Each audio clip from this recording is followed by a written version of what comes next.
First of all, you should be registered with the telephone preference service if you don't want to receive marketing calls. The challenge for us then is to deal with complaints where people have registered with the TPS, but they're still getting the calls. So it doesn't work?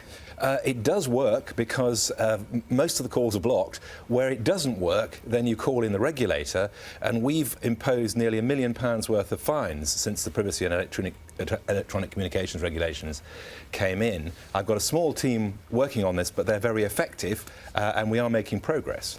So Lynn's got in touch. She says, ex-directory. She's followed the guidelines, almost as you specified. Yeah.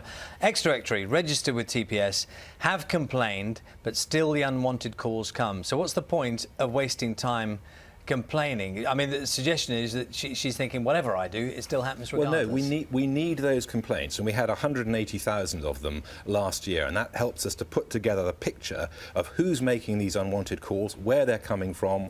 We can raid the call centres, we can go and find the operators. There's lots we can do, even more since the 6th of April, when the law was changed, to make it easier. But we need people not just to say, another phone call. Go to the ICO website, register your concern. In the mass, it really is helpful. The fact that these companies are still making these phone calls and attempting to contact people must mean that on some level they're making money from it, aren't they? It's a hugely profitable business, just sort of trading in numbers, quite honestly, whether or not you make a sale. And you've probably only got to make a few sales to make it worthwhile.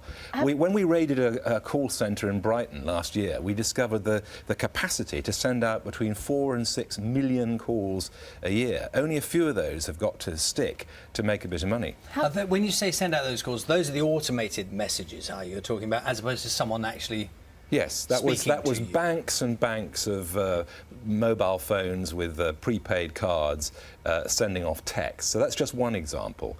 But where we can intervene, where we can impose a civil monetary penalty, very often it closes the operation down because it's quite small scale. There's a dirty trade in people's personal information, and it's up to the Information Commissioner's Office to work on this and to prosecute those people who are breaking the Data Protection Act in this way. Have you found any evidence of perhaps elderly or more vulnerable people being targeted in particular? Yes. I think there's plenty of evidence of that. I think a lot of people are a soft touch because they're at home. They are also very assiduous about answering the phone because it might be important. And in some cases, they're a bit confused and they will sign up to things without very much persuasion. That's why we work with the Alzheimer's Society to draw attention to this problem. I think that was one of the reasons why we got that law change in April, to make it easier to make these fines stick.